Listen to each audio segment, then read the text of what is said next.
Batang-bata ka, ninegosyo mo yung franchise? 4 na distrito sa bansa ay zero ang allocable budget. 2 sa Davao City, 1 sa Davao del Norte, Pulong, Ungab. Wala na. Desperado na talaga ang mga Marcos defender, Marcos attack dog. Wala na, kung ano-ano na lang po yung mga nasa isip nila ngayon eh. Basta pag ikaw ay hindi ka nila kasama sa bangkang papel papuntang impyerno, paniguradong kakasuhan ka, gagawan ka ng issue at ipapakulong ka. Ganun po ang ginagawa ho nila. Ito ay part pa rin ng panlilito ng mga attack dog ni Bangag sa maraming Pilipino. Kagaya po nito, si Leandro Leviste ay papaimbestigahan umano ni Buying. Ito ay tungkol sa napaka gandang negosyo ni Leandro Leviste na bilyon po ang kinita dito, yung Solar Philippines. Papaimbestigahan daw ni Buying, anak ng kagwang. Oh. Kasi nga, hindi umuuyon itong si Leandro Leviste sa kagustuhan nila. At ayaw po ni Leandro Leviste sumunod sa script nila na kaladkarin ang mga Duterte sa maanumalyang flood control ni Bangag. Yun yung gusto nila eh.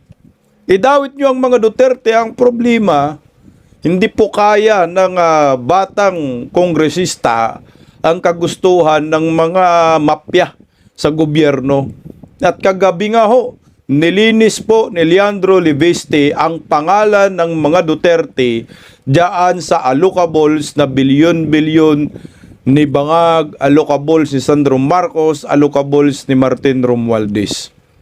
Kaya hito, papaimbestigahan ng ombudsman na ang negosyo ni Leandro Leviste. At meron pa, Remulla din, anak ng kagwang, mag-utol. Hinamo naman ni John Vic Remulla itong si Manong Chavit Singson tungkol sa mga isiniwalat po ni Manong Chavit na di umano'y may kinalaman itong si Bungit sa maanumalyang flood control at tinuro nga hong mastermind na ni Bungit itong si Bongbong Marcos kasama si Martin Romualdez at Saldico. Bago po tayo magumpisa, palike po muna, pa-share, pa-subscribe at suportahan po kami sa Berada Aguila tuwing alas 2 hanggang alas 4 ng hapon, Lunes hanggang Biyernes ho yan. At maraming salamat po sa mga nagpapakulay, Ma'am Lovelyn Sibukawa, UC Sibukawa, arigato, ayan.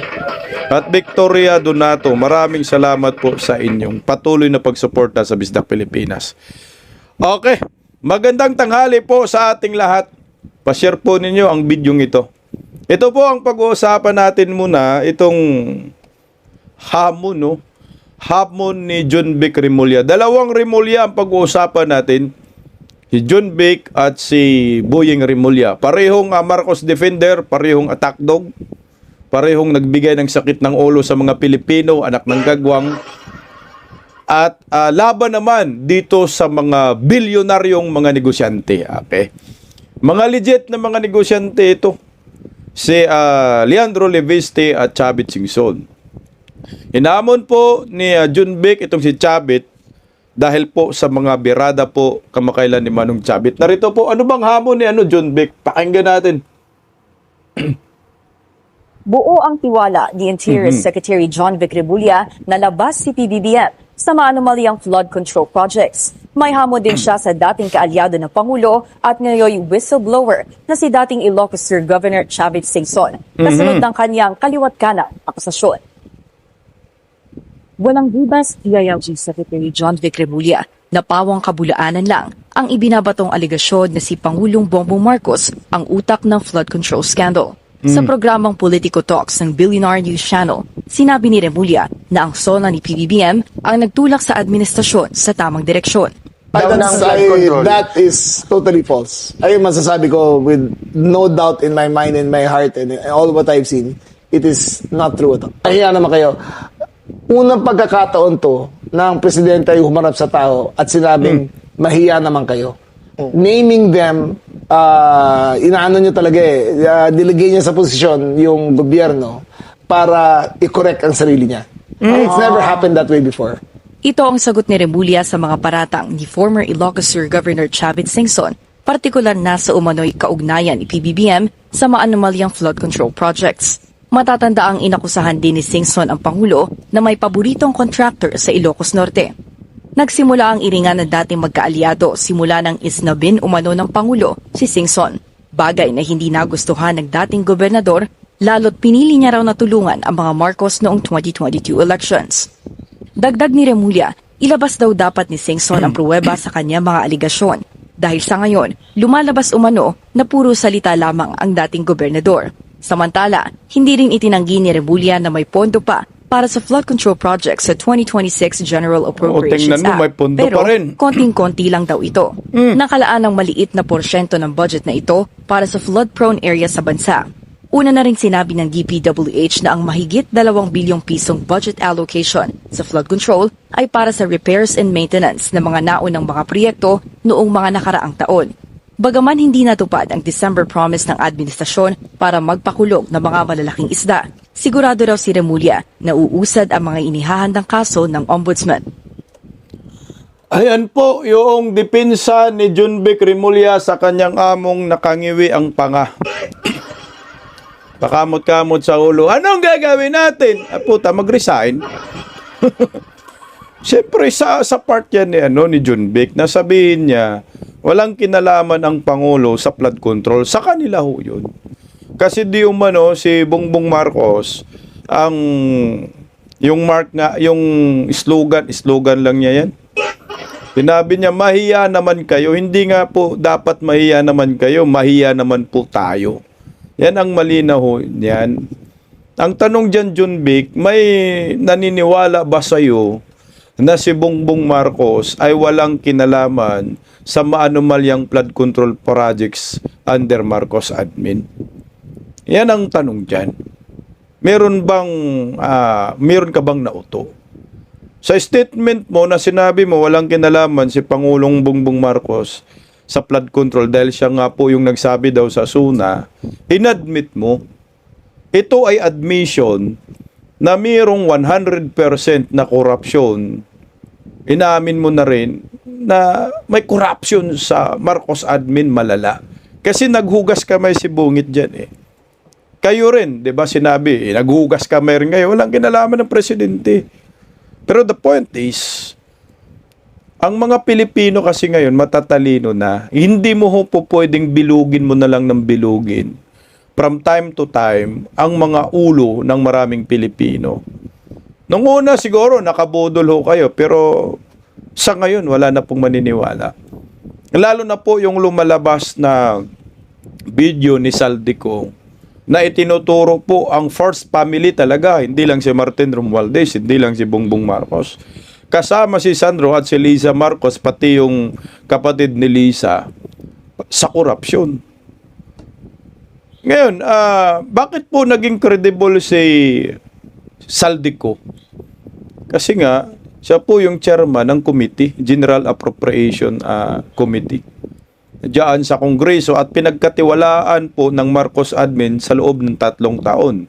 Pag tiningnan mo, napaka-credible yung mga binitawan ni Saldico na nag-deliver siya ng malita-malitang pera kay Martin Romualdez, kay Bongbong Marcos, insertion kaliwat kanan, 100 billion, meron pang 100 billion, 200 billion, meron 50 billion itong si Sandro Marcos. Yun ang maliwanag. Tapos sasabihin mo, walang pananagutan. Sa inyo po yun kasi siyempre ang ginagawa ho ninyo, pinagtatakpan po ninyo ang Pangulo na makaladkad talaga ng tuluyan sa issue ng corruption sa flood control. Pero tanga na lang ho, ang maniniwala kay Junvic na walang kinalaman ang Pangulo. Unang-una, yung command responsibilities, sapol na siya dyan. Pangalawa, yung pinsan niya, si Martin Romualdez, speaker, tinutolerate niya sa pulsa dyan. Yung anak niya sa pulsa dyan. Yung asawa niya sa pulsa dyan. Pati siya mismo sa pulsa dyan.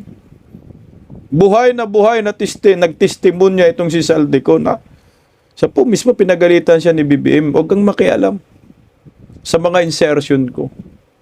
So ano po yung patunay na sinasabi ni John Vic? Meron, may ebidensya si Manong Chabit. Nakita mo yung press con, nilatag eh. Dinidinay lang ho ninyo. Sinasabi lang ho ninyo na walang ebidensya para mawalan ng kredibilidad itong mga banat ni Manong Chabit po kay Bongbong Marcos. Yan ang gusto lang ninyong mangyari. Marami na kayong diversionary tactics pero hindi na ho talaga yan uubra. Ang taong bayan na nga ho, sabik na makulong yung mga kalyado ninyo, John Vic eh. Ang taong bayan, sabik na makasuhan si Martin Romualdez. Hanggang ngayon, wala ang kaso si Martin Romualdez. Isipin mo yan. Sino pong maniniwala sa inyo? Kasi nga, oo nga naman, pag kinasuhan mo si Martin Romualdez, matik yan, sapul na si Bangag. Kakaladkad nga. Kaya nga ang kanilang script, simula pa umpisa, protect Martin Romualdez. Yun yung una, protect Saldico. Nung hindi na talaga kayang protektahan si Saldico, kinanti na po nila at nagiging sacrificial lamb na at collateral damage na, pero hindi naman pumayag si Saldico. Kaya kinanta sila ng todo. So ngayon, protect Martin Romualdez na. Tingnan mo yung ICI, ni minsan hindi man lang walang recommendation nakakasuhan si Martin Romualdez. Wala as in. Pati ombudsman, hindi daw kayang maituro. Sabi rin ni John Vic, magaling daw eh. Magaling daw talaga si Martin Romualdez, mahirap daw. Kalad ka rin sa flood control, mga buang kayo. Ebidensya. Sabi niya, maglabas kayo ng ebidensya. Marami ng ebidensya. Public evidence. Nandiyan na ho sa DPWH, sa Cabral Files na Leandro Levisti, ano pa bang ebidensya? Mga videos lumalabas, mga proyekto ni Sandro Marcos, puro ampaw. Gaya ho nito, ebidensya rin po ito. Kumakain ng pera si Sandro eh. Panoorin natin. Sa gitna ng lalawigan ng Ilocos Norte, mga boss, matatagpuan ang Padsan River. Kapansin-pansin, mga boss, ang kondisyon ng flood control project sa Padsan River sa Maysarat. Sa halip na magsilbing panangga laban sa baha, tila ito mismo ang unang bumibigay. Makikita natin sa video na ito, mga boss, ang ilang bahagi ay hindi na matibay. May bitak at may mga estrukturang hindi pa rin inaayos sa kabila ng paulit-ulit na pagbaha. Ang proyektong ito ay nasa loob ng distrito na kinatawan ni Congressman Sandro Marcos. Hindi ito agarang paratang, kundi isang mahalagang tanong.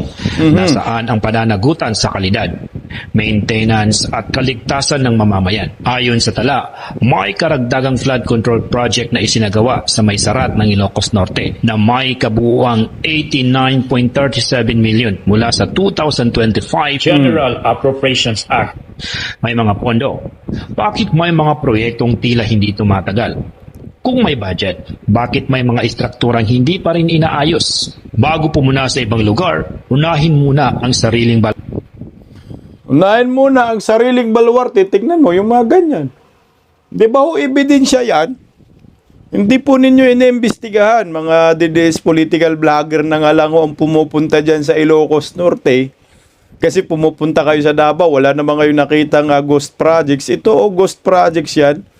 Ilang dangka lang yung nagawang flood control, anak ng kamote, milyon-milyon ang gastos dyan, ang budget eh.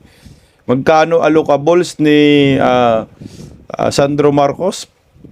15 billion? Putang ina, sana all. Ito yung mukha ng bagong Pilipinas. Pinagtatakpan ang totoong may kasalanan. Pero sabi nga ni Manong Chabit mahirap na po ito pagtakpan ng mga aliporis ni Bangag. Talagang makaladkad kayo. At yung ikakasan niyang one time, big time, patay tayo dyan. Hamon kay Manong Chabit, John Vic, puta. Malakas lang loob ninyo kasi kayo po yung nakaupo ngayon sa kapangyarihan. DILG kayo at ombudsman. DOG pa nga ho eh. Pero pagdating ng panahon, sisingilin po talaga kayo ng tadhana. Ay, naniniwala ho ako dyan. Hindi po permanente yung kapangyarihan ninyo. Ano kayo ngayon, mga abusado, no? Nilapastaka ninyo ang kaba ng bayan, sabihin kasi kayong nakapwesto. Pero, at the end of the day, ang Panginoon hindi po talaga yan, na parang tumitingin lang sa mga tao, lalo na sa mga Pilipino ngayon, hirap na ng buhay. Talagang merong gaba yan, may karma yan. At huwag niyong isi-isihin lang si Manong Chavit, maraming pera ho yan. Kaya kayang-kaya magtustos ng ilang milyon rallyista dyan sa kalsada, one time, big time, nayari ho kayo. Okay, tingnan po natin kung ano po yung response ni Manong Chavit dito kay John Vic Rimulya, kasi kagabi pa naman ho itong hamon-hamon ni John Vic Rimulya. Pero sa tingin ho ninyo, yung pagdepinsa ni John Vic Rimulya kay BBM, uobra kaya ho ito? Yung sinabi niya walang kinalaman ng Pangulo, ay siya nga ho daw nagsisiwalat. Hindi po yung pagsisiwalat, paghuhugas kamay ho yan. O eto naman tayo, pupunta natin si Leandro Leviste. Buying naman. Si Chavit, binanatan ni John Vic. Ito, negosyante din po ito, si Leandro Leviste, binanatan din po ni Buying. Tingnan mo Bakit pareho sabay-sabay itong magkapatid ngayon? Dumidepinsa at umaatake. Depinsa kay Bungit, umaatake naman sa mga kritiko ni Bungit. Kasi nga ang bangka nila palubog na. So kailangan nilang mag-double time. Kailangan nilang dumipinsa, magpapriskon kaliwat kanan para ipagtanggol po ang Marcos admin. Pero mahirap na nga yan. Di na kayang ipagtanggol yan. Oo, ngayon, ipagtanggol ninyo kasi may pera ho kayo. No, nasa position kayo, binigyan kayo ng kapangyarihan. Putang ina, nagiging ombudsman. Ombudsman, may kaso sa ombudsman, ang tanga ng Pilipino, no? Okay, ito. Pakinggan po muna natin itong plano di umano ni Boyeng Rimulya. Nakakasuhan niya, hindi pa kakasuhan, imbestigahan niya itong si Leandro Leviste. Sabay imbestiga, ha? Ito ay imbestigasyon, hindi sa flood control, hindi doon sa Cabral Files, kundi imbestigasyon sa negosyo ni Leandro Leviste na Solar Philippines. Si Leandro pala ang pinakaunang negosyante, naglunsad ng Solar Philippines sa ating bansa. Ang solar ba? Energy. Solar energy. Kaya ang kita ni Leandro Leviste, bilyon-bilyon. Na ngayon, puntarya na ho ni Boyeng Rimulya. Antindi Boyeng! Malamang utos to ni Bungit, no? Kasi nga, nagkikriticize kay Bungit, yung Cabral Files, flood control. So, ako nagugulat ako sa mga taong ito, no? Bakit tahasang po sila nagpapapriskon at sasabihin na, imbestigahan namin si Leandro Leviste. Dahil kabata-bata nito, bilyonaryo na. Putang ina, inggit kay Boyeng. Hindi ba dapat ang imbestigahan natin yung flood control? Na trilyon-trilyon po yung kinukulimbat. Bakit napunta tayo dito sa solar? Kasi nga, si Leandro Leviste, grabe nang isiniwalat at tinatamaan na po si Bangag. At hindi po nadadali ang mga Duterte sa mga expose ni Leandro Leviste.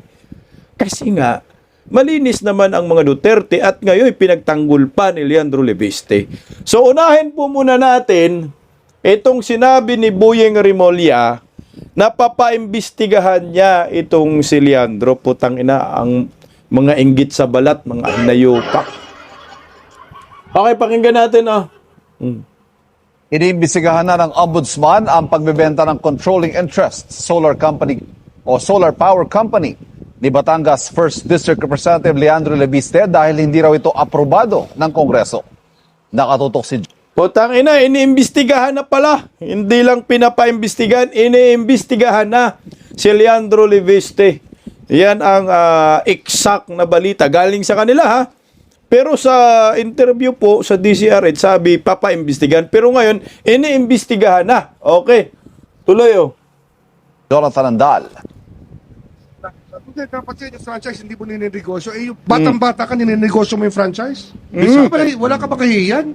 Anong klaseng Pilipino yan? Maanghang ang tirada ni Ombudsman Tang inumin. Galit na galit, oh. Ninegosyo daw yung franchise. Batang-bata daw nagninegosyo. Putang na, bakit? Masama ba magnegosyo? Kaysa ikaw naman tanda-tanda mo na, magnanakaw ka sa kaban ng bayan. Kung legal naman yung negosyo, anong problema mo dyan? Boyeng Remulla, anak ka ng kagwang, inggit lang kayo sa mga balat. Ngayon lang, bumabanat kayo sa negosyo ni Leandro Leviste. Kasi nga, overtime na sa pagbanat si Leandro sa inyo. Sige nga, tuloy natin. Gigil na gigil Jesus Crispin Remulla kay Batangas 1st District Representative Leandro Leviste. Sa kanyang radio program kanina umaga, sabi ni Remulla, iniimbestigahan na ang anyay pagbenta at paglipat ni Leviste sa prangkisa na nakuha ng kumpanya nito sa sektor ng solar energy na hindi anya inaprubahan ng Kongreso. Walang consent ang Congress sa transfer ng franchise na yan. Critical yan. National franchise. National franchise Renewable energy, critical to the national life. Tapos ganun lang. Na-flip. Bebenta mo, flip mo lang. Na-flip. Olol! Critical to national life? Ano yun? Putangin na, ang critical to national life ay kayo, mga kawatan na amo mo. Gobyerno ninyo, putangin na, trilyon-trilyon yung ninakaw, mga buhaya kayo, ito yung critical to Filipino life. Kayo, bendalo. Hindi ako naniniwala dito kay Boyeng. Alam mo naman si Boyeng, magaling po magdrama-drama to. Magbendalo Si Leandro Leviste, kongresista, negosyante, sa tingin nyo ba gagawa siya ng hakbang na ikapahamak niyan? Tanga naman ni Leandro. Napakatalino yan. Wala daw approve ng kongreso. Putsa. Drama-drama lang kayo kasi nga gusto lang ho ninyo patahimikin itong si Leandro Leviste sa mga expose na kayo po mismo, mga amo, akalyado ng amo ninyo, tinatamaan ho. Tuloy ho. Nanay mo pa, senador? Noong 2019, nakakuha sa Kongreso ng 25-year franchise ang solar company na pag-aari ni Leviste, anak ng nakaupo noong si Senador Loren Legarda. Nitong 2025, ibinenta ni Leviste sa isang power firm ang malaking bahagi ng kanyang shares ng kumpanya na nagkakahalaga ng 18.26 billion pesos. Shares lang naman ibininta pala, anak ng kagwang shares. Hindi yung anak ng kagwang yung sinasabi niya, franchise ba yun? Olol! Ayon sa Section 18 ng Republic Act number 11357, ang batas na nagbigay ng prangkisa sa solar company ni Leviste, hindi maaaring ibenta ang kumpanya o ang controlling interest dito nang walang approval ng Kongreso. Bakit? Shares lang naman. Ayaw na nga niya shares lang Utak lang yan, Yeng. Huwag ka nang mainggit, Yeng. Gawa ka na rin yun ng sarili mong solar, Yeng. Solar na may kasamang singhot. Nga talaga. Sabi ni Remulla, mas mabigat ang issue sa prangkisa ni Leviste kaysa hawak nitong tinatawag na Cabral Files. Oy! Na listahan umano ng mga pinondoan ng DPWH sa mga congressional district mula 2023 hanggang 2025. So franchise na yun ang mabigat. Sa flood control, hindi mabigat. Ang tanga ng Pilipino pag naniwala dito. Si Leandro Leviste nagnegosyo ng tama. Nainggit lang tong mga buhayang balat ng mga buhaya. Walang ninakaw na pera sa kaban ng bayan. Putang ina nyo. Itong flood control, trilyon-trilyon yung ninakaw. Tapos ang mabigat kay Leandro Leviste, ulul! Kukuhin nyo, tatay nyo. Na nakuha raw ni Leviste sa opisina ni Yumaong dating DPWH Undersecretary Cathy Cabral. Ilabas niya. Subukan niya ilabas. Ilabas niya. Diba, Pag tingnan may natin dokumento, pag merong backup. The document he got when Cabral was alive is not the same document as when she is dead already because there's nobody to authenticate it. Lolo niya. Hirap na mga Remulla. Nilabas na nga. Anak ng kagwang, tulog ka pa ba? Inilabas na. Ang ilabas na lang yung sa ombudsman. Ilabas mo yung kopya. Kayo ang maglabas. Dahil nandyan na po yung files ng Cabral Files sa inyo. Tingnan mo, sinabi niya, iba na daw yung inilabas daw ni Leandro Leviste kaysa files ng buhay pa daw si Cabral. Ba't mo alam? Meron ka na bang files noong buhay pa si Cabral? Sa bagay, binigyan siya ni Leandro eh. Yung files mo kay Leandro Lindigaling yan eh. Paano na bago? Puta, nagmikos na ang mga animal, no? Nagmikos-mikos na. This is Congressman. Irrelevant na yun. Irrelevant na yun. Irrelevant na yun. Sinong tatayo doon? Unless he has other evidence to show that everything there is gospel truth. Hiningan na namin ng komento rito si Leviste pero wala pa siyang tugon. Hihingi rin daw ng kopya ng Cabral files sa DPWH ang House Infrastructure Committee at kasama sa posible nilang ipatawag para ma-verify ang mga dokumento ay ang mga dating staff ni Cabral sa DPWH. I'm quite sure, di naman si UC Cabral yung nag-encode eh. Sino? Ang lahat po ng laman ng Cabral files. So, Isa pa to, budlat din each and tong animal. every a member of the staff no, nung pong planning service can in fact be invited and asked for their positions on the matter. Dagdag ni Ridon, agad-agad nang babalik ang investigasyon ng komite sa anomalya sa flood control projects sakaling buwagin na ng tuluyan ng Independent Commission for Infrastructure. Para sa Tingnan mo Putay na, bakit sabi ni Boyeng ilabas? Ilabas niya, naglabas na nga no? Tsaka meron siyang pahabol na iba na daw yung inilabas ni Leandro Leviste. Nung buhay pa si Cabral at ngayon namatay na, putang ina talaga, meron talagang mapya yung gobyerno no? Sabi nung isa, paano mag-stand daw yung dokumento ni Leandro Leviste, wala na si Cabral. Mukhang sinadya nyo talagang gurgurin tong si Cabral or tinago nyo ba? Pinadala nyo ba sa ibang bansa? Putang ina no?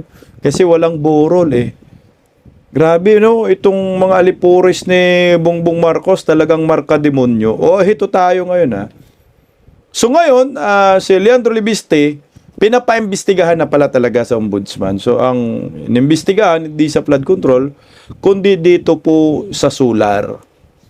Alam nyo po itong gobyerno ni Bongbong Marcos. Masyado pong pinapahirapan ang maraming Pilipino. Pati ba naman yan? Pati ba naman negosyo ni Leandro Leviste, papakialaman ninyo? Kung nagnegosyo po ito ng tama si Leandro, wala po kayong karapatan dyan. Tingnan mo isipin mo Leandro Leviste founded Solar Philippines in 2013. It is now Southeast Asia largest solar company and integrated solar developer. EPC in power generator with a mission to make cheap, reliable electricity universally accessible. Isipin mo, siya po yung CEO ng Solar Philippines. Si Leandro Leviste pala. Bilyonaryo, bilyon po ang kita ni Leandro Leviste dito. So ngayon hinahanapan po nila ng butas. Kasi nga yung shares daw ay ibininta. Maliwanag, shares lang yung ibininta. Hindi po ibininta yung franchise. Anak ng kamuti. So ngayon nag-imbestiga na si Boyeng. So Oplan Leviste na po sila ngayon. Hindi na po kasi nila kakayanin talaga itong mga dokumento na inilabas ni Leandro Leviste. Yung files kasi ng Leandro, sinabi ni Leandro yung Cabral files ay binigay niya sa ICI. Ibinigay niya rin sa ombudsman. Nandun may mga picture So ilabas mo Boyeng Remulla. Ang nakakatakot niyan, baka natampered na nga po yung Cabral files. Sinabi niya, iba na daw So sinong nagtampered? Iba daw yung inilabas ni Leandro kaysa bagong nagurgor itong si Cabral. Bakit lumulutang na naman yung ganong usapin? Simple lang. Kailangan po nila i-discredit itong mga isiniwalat ni Leandro Leviste. Kailangan po nila ipalabas na hindi authenticated.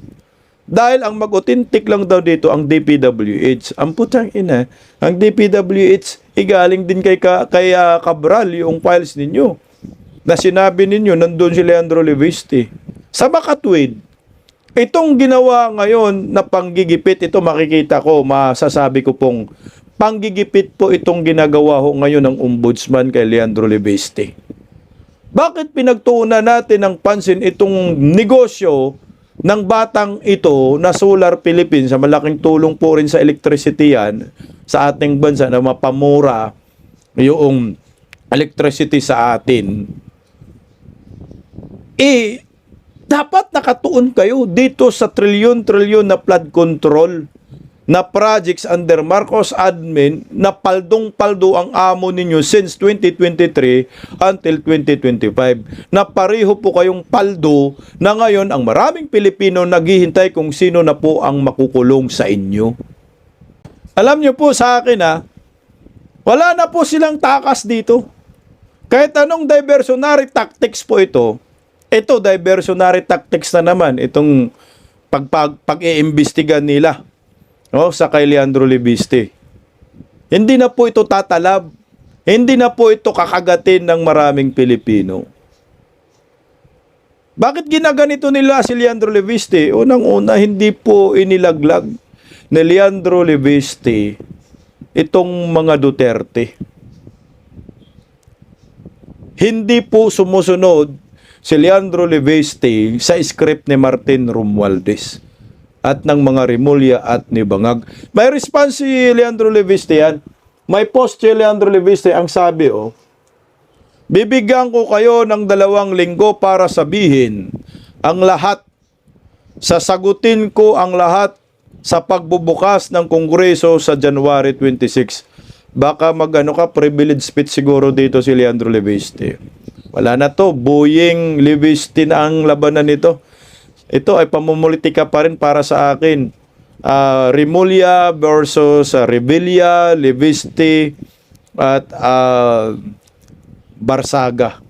3 apelyido laban sa isang apelyido na makapangyarihan po ngayon dahil binigyan ng kapangyarihan ni Bungit na gustong kaladkarin ang mga Duterte sa flood control. Heto. Dito po nabubuisit si Bangag kay Leandro Leviste kasi nga ayaw sumunod sa script. May prinsipyo, may ibang kagustuhan.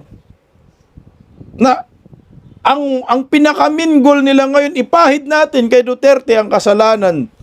Yung flood control, si Duterte ang may kasalanan, ang tanga ng Pilipino.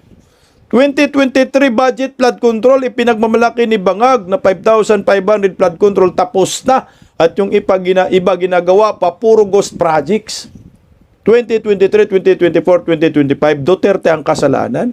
Kaya kahit anong gawin nila hindi po pwedeng makaladkad ang mga Duterte sa flood control. Yung inilabas po ni Leandro Leviste na allocables, maliwanag pa sa sikat ng araw na walang pangalan ang mga Duterte. Walang pangalan si Pulong doon, walang allocables. So ito, pakinggan natin. Muling nilinis ni Leandro Leviste ang pamilyang Duterte. Kagabi po ito, panoorin natin. 4 na distrito sa bansa ay 0 ang allocable budget. 2 sa Davao City, 1 sa Davao del Norte, at isa Sino ba yung mga nandun? Kasi Congressman puro Davao Pulong, Ungab, Bebot Alvarez, at Quimero Olaso, if I'm not mistaken. At dapat lang ikumpirma ng DPWH, totoo ba ito o hindi? Yan. Kasi factual naman yan Yes. Pangalawa, sa list of proponents ng insertions nandyan din po. At kaya parang ikinalungkot ng ibang mga nag-i-interview na ako, meron ba si Duterte dyan? Sabi ko, wala. Parang hindi yun yung sagot na gusto nilang marinig Andiyan ba sa listahan si Congressman Romualdez? Halos buong 19th Congress ay nandun. Pero Sino lang wala? si Congressman Pulong nasa 19th Congress, wala siya doon. Yun. At yung allocable niya, 0. Kaya Sinasabi ko lang naman yung nakalagay sa listahan Baka dahil dito dapat maglagay na lang sila ng project sa kanila para masabi nila meron. Sa 2025 pa lang wala. Pero At hindi lang ako may kopya nito. Pati PCIJ na hindi naman DDS ang PCIJ. Diba? Inilabas ng PCIJ ito. yes. Tingnan mo kahit anong gawin talaga nila, ang ebidensya ang magsasabi ng totoo. Mantakin mo sa lahat ng distrito, sabi ni Leandro, sa lahat ng distrito sa buong Pilipinas, 4 lang ang walang allocables. Mga kaalyado ng mga Duterte sa Davao kasama si Kung Pulong Duterte. So paano mo kaladkarin itong mga Duterte sa flood control? Paano mo sisihin? Wala nga sa files wala sa Cabral files. Walang allocables. Kaya sabi ni Leandro, putang ina, baka magtanim sila, tanim proyekto. Nahabulin nila, gagawa sila, magmikos-mikos sila, nandoon. Puta. Paano po ninyo tamnan ng proyekto itong si Kong Pulong Duterte? Wala nga ho Hindi nga ho tumanggap ng allocables. Zero talaga sila. As in. Ganong katindi. So ngayon, masaya kayo dahil meron kayong mga allocables na bilyon-bilyon, Sandro Marcos, Martin Romualdez. Pero, nagkabistuhan na, utang ina, naghugas kamay na kayo sa allocables, itinuturo ninyo yung hindi ninyo pinagbigyan ng allocables, mga anak ng kaguwang Napag-usapan man natin si Kong Pulong Duterte. Ito, magbasa muna tayo ng statement ni Kong Pulong Duterte tungkol sa planned na talaga na impeachment labang kay Vice President Inday Sara Duterte. Ito ay diversionary tactics pa rin ho ito. Mga February pagpasok, magpapile na sila ng impeachment. Sabi ni Kung Pulong Duterte, bago pa man ihain ang anumang panibagong impeachment complaint ngayong February 2026, this is a call to my colleagues. Huwag ninyong ipasa sa taong bayan ang isang desisyon nung matagal nang niluluto sa likod ng saradong pinto. May mga nagsasabing ang impeachment ay boses ng mamamayan. Pero ang tanong, kailan ninyo kinausap ang inyong constituents? O mas totoo bang ang kinausap ninyo ay ang administrasyon, ang budget at ang kapangyarihan? Kay murag klaro kayo kung kinsay ang gisunod. Klaro di umano kung sino yung sinusunod. Kung ito ay usapin ng konsensya, bakit parang may script? Bakit minamadali? At bakit sabay-sabay nakikilos ang isang super majority na parang may utos? Ingon ana ba jud na ang boses ng taong bayan? Ganyan ba di umano ang boses ng taong bayan? O boses lang ng iilan na may hawak ng pundo at impluwensya? Ingon na, alam ng lahat na sa politika walang libreng perma. Kaya bago pa kayo pumirma, sagutin ninyo muna ang taong bayan. Ano ang kapalit? Sino ang nagdikta? At kanino kayo tunay na loyal? Alalahanin ninyo na di lang busis ng taong bayan ang iyong pinakikialaman. Kung magkano man ang pinangako sa inyo, pera ng taong bayan yan, taong bayan na lalong naghihirap at galit na galit. Galang. Ang haba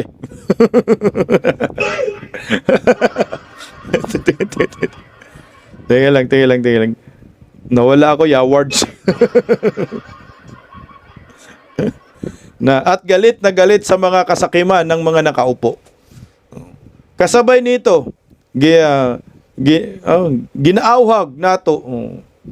Hinakayat namin ang lahat ng mga Pilipino nga huwag manahimik. Kung mayroong ghost projects sa inyong lungsod, probinsya o distrito, karapatan ninyo yan na mag-file ng kaso laban sa inyong mga opisyal sa gobyerno. Ang pundo sa bayan, ang pundo ng bayan, hindi personal na pira. At ang mga mamamayan ay may karapatan humingi ng hustisya. Ayaw nagpa-inosente, wag na po tayong maging inosente pa. Ang Pilipino ay hindi bubo. Ang impeachment ay hindi political favor, hindi bayad na serbisyo at hindi utang na loob. This is about accountability.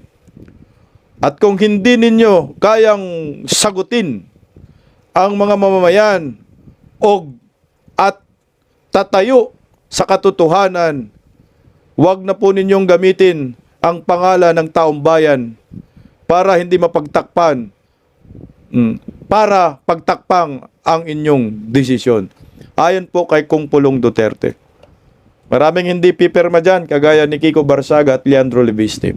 Meron lang po akong ipi-play na video kung bakit si Leandro Leviste ay namarkahan na Duterte diehard supporters. Ito may kinalaman din sa solar power. Noong I think 2019 ba ito, merong event dyan sa Solar Philippines, si Leandro Leviste man ang CEO. nandun si Tatay Digong may naregalo si Leandro Leviste. Panoorin po natin at tinawag niyang idol niya si former President Duterte. Nagtuon ko og gamay nga binisaya. Kadtong nakauban ko si Mayor Duterte sa Davao og 2013. Ipinagbilin ako ng aking ina na mag-OJT kay Mayor Duterte. Nung nagkita kami, niyaya naman ako ni Mayor Duterte na sumakay sa kanyang taxi. Magpatrol daw kami ng Davao at manghuli ng kriminal. Sa buong Pilipinas, wala akong nakilalang leader na may tapang at malasakit katulad ni Mayor Duterte. Kaya naitanong ko, Mayor, you've done so much for Davao.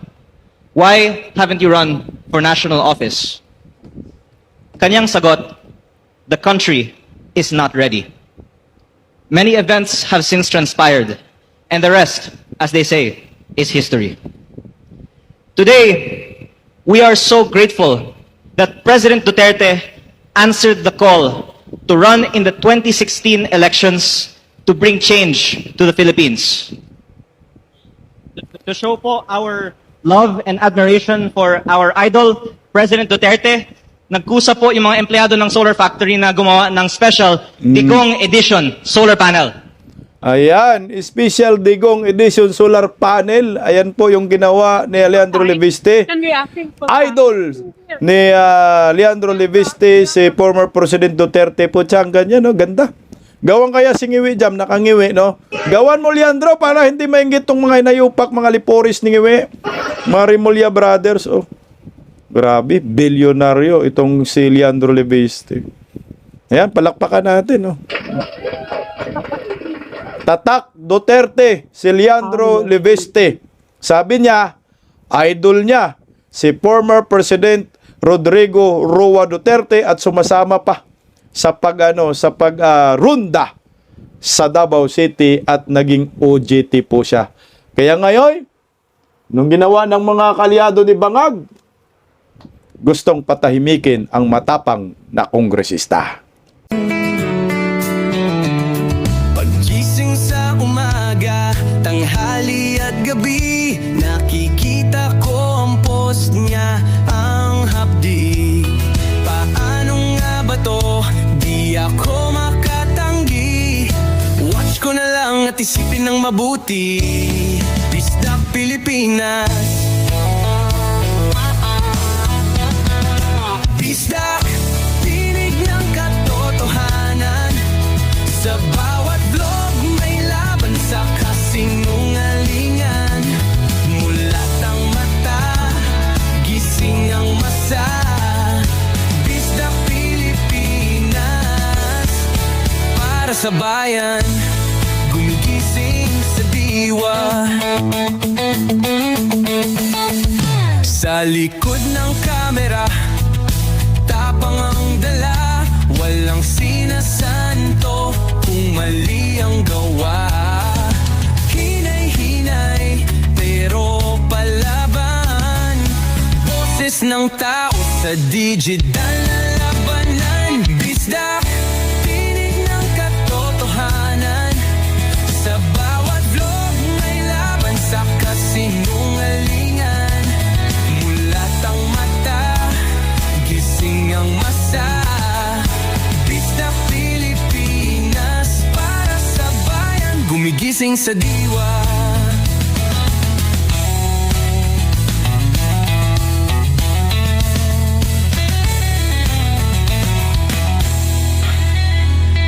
Hindi artista, hindi politiko, pero ang katotohanan, sigaw niya ay buo. Sa YouTube o Facebook man siya makita, may aral ka pa rin, may uwi sa bawat salita. Bisdak, gising sa katotohanan, di lang kwento, kundi panawagan. Sa bawat Pilipinong naghahanap ng liwanag, Bisdak Pilipinas.